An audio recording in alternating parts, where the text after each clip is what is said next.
Hello दोस्तों, नमस्कार। Welcome to my YouTube channel study with Sam. आज हम टेट के सिलेबस के अंतर्गत इंग्लिश को देखेंगे। इंग्लिश में जो भी हमारा टॉपिक है टेंस का यूज हमारे वर्ब और कॉमन एरा और पैरा मतलब सॉल्व करने में मदद देगा। इंग्लिश ग्रामर के अंतर्गत टेंस की महत्वपूर्ण भूमिका है। टेंस के बिना हमारे इंग्लिश ग्रामर पूरी अधूरी है। तो जैसे कि जानेंगे कि टेंसेस होते क्या हैं, टेंसेस के अंतर्गत आता क्या चीज़ है। तो जो हमारा काल होता है यानी कि समय हो गया, जैसे कि कल हो गया, आज हो गया और ये कल हो गया।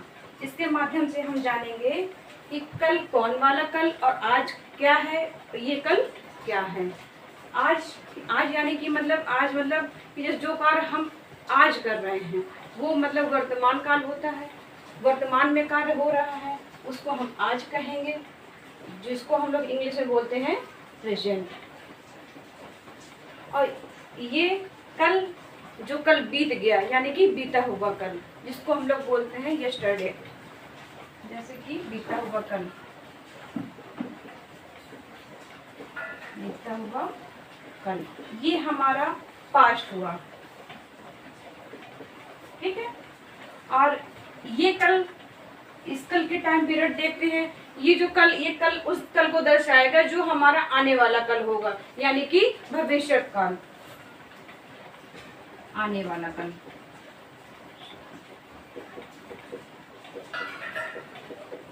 जो हम इंग्लिश में बोलते हैं फ्यूचर टेंस। इन्हीं तीनों टेंस के माध्यम से आज हम लोग टेंस का अध्ययन करेंगे। टेंस हमारे होते कितने हैं, कितने प्रकार के होते हैं। टेंस हमारे मेन 3 प्रकार के होते हैं। तो चलिए देखते हैं टेंस। टेंस में हम लोग लेते हैं प्रेजेंट टेंस। प्रेजेंट टेंस में भी हमारा एक प्रेजेंट टेंस हो गया, पास्ट टेंस हो गया, फ्यूचर टेंस हो गया। सारे प्रेजेंट हो गया, पास्ट, फ्यूचर, इनके भी सारे 4 पार्ट होते हैं। पहला होता है सिंपल टेंस, इसी को हम लोग इंडेफिनिट टेंस भी बोलते हैं। और सेकंड हो गया हमारा प्रेजेंट कंटिन्यूअस टेंस, जो जिसमें कार्य मतलब हो रहा होता है। फिर थर्ड हो गया हमारा प्रेजेंट परफेक्ट टेंस। फिर फोर्थ हो गया हमारा प्रेजेंट परफेक्ट कंटिन्यूअस टेंस। जानेंगे हम सिंपल प्रेजेंट के बारे में। सिंपल प्रेजेंट में होता क्या है, हम कैसे टेंस को पहचानते हैं। जो वाक्यों के अंत में ता होता है, ती होता है, ते होता है या तो होता है, इससे हम अपने वाक्यों की पहचान करते हैं।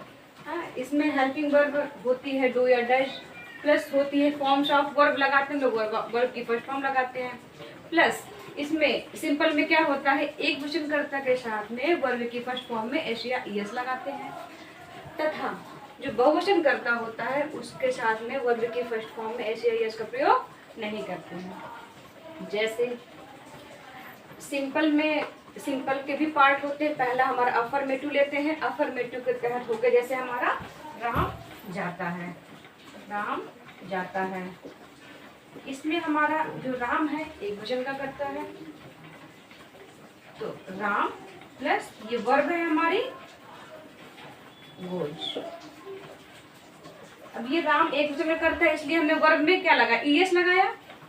और इसी के तहत अगर हम इसी का निगेटिव बनाएंगे, हमने कहा राम घर नहीं जाता है, तो Ram does not go to home.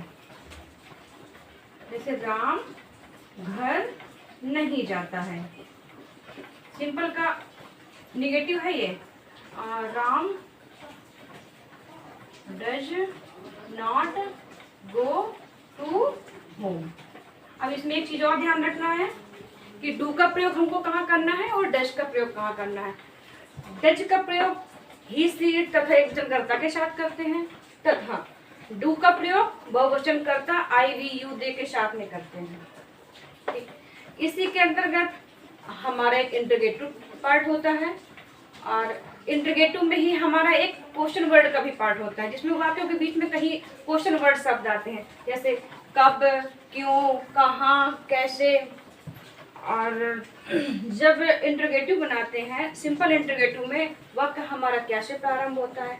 जब वाक्य हमारा कैसे प्रारंभ होता है तो उसके लिए हम सबसे पहले हेल्पिंग वर्ब डू या डज का प्रयोग करते हैं। फिर अगर इसके अलावा अगर बीच में कहीं क्वेश्चन वर्ड आते तो सबसे पहले हम आपका क्वेश्चन वर्ड रखते हैं, फिर इसके बाद हम हेल्पिंग वर्ब रखते हैं, फिर सब्जेक्ट रखते हैं, फिर वर्ब की फर्स्ट फॉर्म रखते हैं, फिर ऑब्जेक्ट, फिर अदर वर्ड, बाकी etc।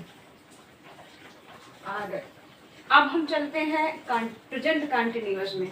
इसमें क्या होता है, इसमें कार्य का जारी रहना बताया जाता है। जैसे रहा है, रही है, मतलब वह खाना खा रही है, वह जा रही है, वो स्कूल से आ रही है, कोई कार्य मतलब हो रहा होता है। तो इसमें हेल्पिंग वर्ब क्या लगती है हमारी, इज एंड आर, तथा वर्ब की फर्स्ट फॉर्म में ing का प्रयोग करते हैं, या हम उसको ing फॉर्म भी कह सकते हैं। वर्ड स्ट्रक्चर के माध्यम से हम टेंस को सेट करते हैं। सबसे पहले सब्जेक्ट रखेंगे, फिर हेल्पिंग वर्ब रखेंगे, फिर वर्ब प्लस ing, फिर ऑब्जेक्ट, फिर अदर वर्ड। जैसे हमने कहा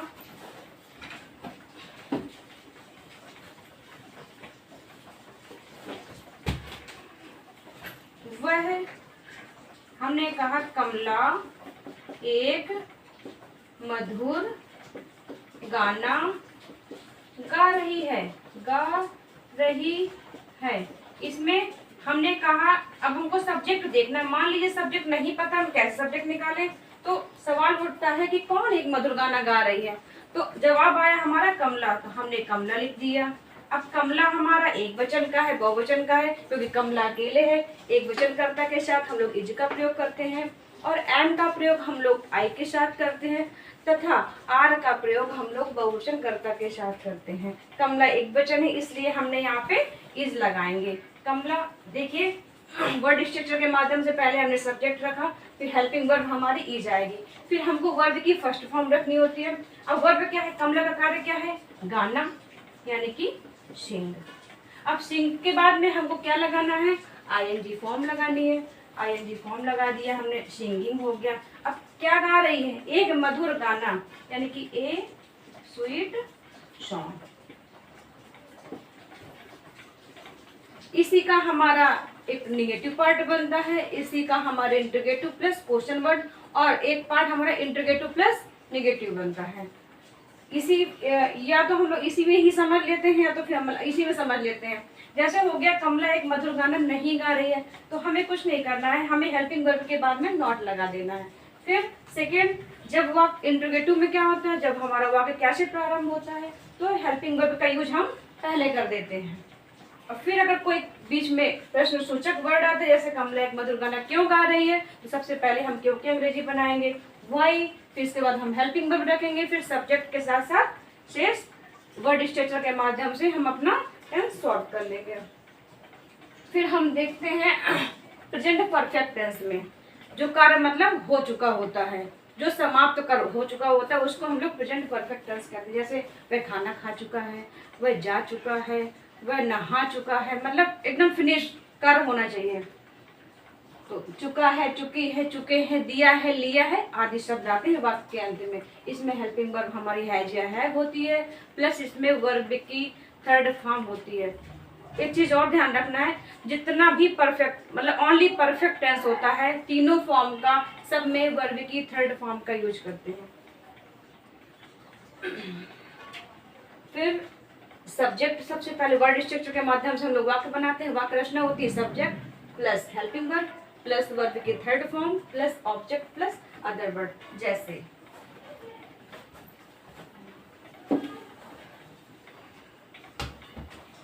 वह अपना कार्य समाप्त कर चुका है। लास्ट में आया चुका है, चुकी है। सबसे पहले हमने सब्जेक्ट रखा, कौन अपना कार्य समाप्त कर चुका है, वह हमारा क्या हुआ, सब्जेक्ट। अब वह की अंग्रेजी ही भी होती है और सी भी होती है। अब हम लोग कैसे पहचानेंगे, लास्ट में देखेंगे। चुका है तो जाहिर सी बात है लड़का होगा, अगर चुकी होगी तो मतलब लड़की होगी, ठीक है। तो हम लोग इसके अकॉर्डिंग यहाँ पे हमने ही रख दिया। सब्जेक्ट हो गया, सब्जेक्ट के बाद में हेल्पिंग वर्ब, हैज या हैव, हैज का प्रयोग भी हम लोग एक वचन कर्ता के साथ करते हैं तथा हैव का प्रयोग हम लोग बहुवचन कर्ता के साथ करते हैं। यहाँ पे ही हमारा एक वचन है इसलिए हम लोग हैज लगाएंगे, ही हैज। अब समाप्त करना क्या कार्य है इसका, समाप्त करना। समाप्त करना की अंग्रेजी होती है फिनिश, FINISH। लेकिन हमें वर्ब की थर्ड फॉर्म लगानी है, फिनिश की थर्ड फॉर्म होती है फिनिश्ड। फिनिश्ड किसका कार्य, अपना कार्य, यानी कि हमारा ये ऑब्जेक्ट हुआ। अब ही के साथ, अब ये वह आया है, वह के साथ अपने की अंग्रेजी क्या होती है यहाँ पे, लेकिन लड़का के लिए, ही लड़का के लिए प्रयोग किया गया, इसलिए ही के साथ में हम लोग हिज का प्रयोग करेंगे, हिज वर्क। सेम उसी प्रोसेस में इसका भी नेगेटिव पार्ट होता है, इसका भी इंटरोगेटिव पार्ट होता है, इसका भी क्वेश्चन वर्ड पार्ट होता है। नेगेटिव में हेल्पिंग वर्ब के बाद नॉट लगा देते हैं, इंटरोगेटिव में हेल्पिंग वर्ब पहले रख देते हैं, और क्वेश्चन वर्ड में सबसे पहले क्वेश्चन वर्ड की अंग्रेजी बनाते हैं, इसके बाद में हम हेल्पिंग वर्ब रखते हैं। अब इसी आधार पर हम लोग प्रेजेंट परफेक्ट कंटिन्यूअस पढ़ते हैं, जो फोर्थ मतलब है पार्ट है, जिसमें मतलब कार्य का जारी रहना तो बताता है, लेकिन प्लस उसके साथ साथ उसका समय भी दिया रहता है। जैसे रहा है, रही है, रहे हैं, रहा हूँ, प्लस आपका टाइम पीरियड। इसमें हेल्पिंग वर्ब क्या लगती है, हैज या हैव, प्लस हमारी बीन भी लगती है, और वर्ब की ING फॉर्म लगती है। इसका इस वर्ड स्ट्रक्चर देखिए, subject plus helping verb plus been plus verb की first form plus ING plus object plus other word. जैसे वह 2 घंटे से खेल रहा है। हम लोग इसमें एक चीज देखेंगे, टाइम पीरियड मतलब इसमें एक दिया होता है, एक मतलब निश्चित समय होता है, एक अनिश्चित समय होता है। जो कि निश्चित समय के लिए हम लोग सिंस का प्रयोग करते हैं और अनिश्चित समय के लिए हम लोग फॉर का प्रयोग करते हैं। फॉर एग्जाम्पल निश्चित समय, जैसे कि हमने कह दिया 2 बजे से, ठीक है, या हमने कह दिया जनवरी से, या हमने कह दिया मतलब हमने कोई भी सन ले लिया, जैसे कि 1948 ले लिया, मतलब कोई भी ईयर ले लीजिए, या मतलब डे ले लीजिए, या मंडे हो गया, ट्यूसडे, क्योंकि ये तो मतलब सिर्फ सोमवार, कई बार तो सोमवार आता नहीं, आता तो है, घूम फिर के तो आएगा ही आएगा, लेकिन मतलब मंडे तो एक ही दिन होता है, ट्यूसडे हो गया, इनके लिए हम लोग मतलब सिंस का यूज करते हैं। और अनिश्चित समय 2 बजे से, कई महीनों से, अब महीनों से वो कार्य कर रहा है, लेकिन पता नहीं कितने महीनों से वो कार्य कर रहा है, तो इस चीज का हमें देखना है इसको। वह 2 घंटे से, यहाँ पे हमारा 2 घंटे से एक निश्चित समय नहीं दिया गया है, पता नहीं कितने 2 घंटे की बात कर रहा है, तो बनाएंगे सबसे पहले हम ही। वह 2 घंटे से खेल रहा है, ही खेल रहा है यानी कि लड़का खेल रहा है। ही के बाद में हमारा वो आएगा, हेल्पिंग वर्ब आएगी हैज, भी हैज या हैव प्लस बीन, ठीक है, तो हैज बीन। फिर हमारा आएगा वर्ब क्या है, खेलना यानी कि प्लेइंग, वर्ब की ING फर्स्ट फॉर्म में ING होगा।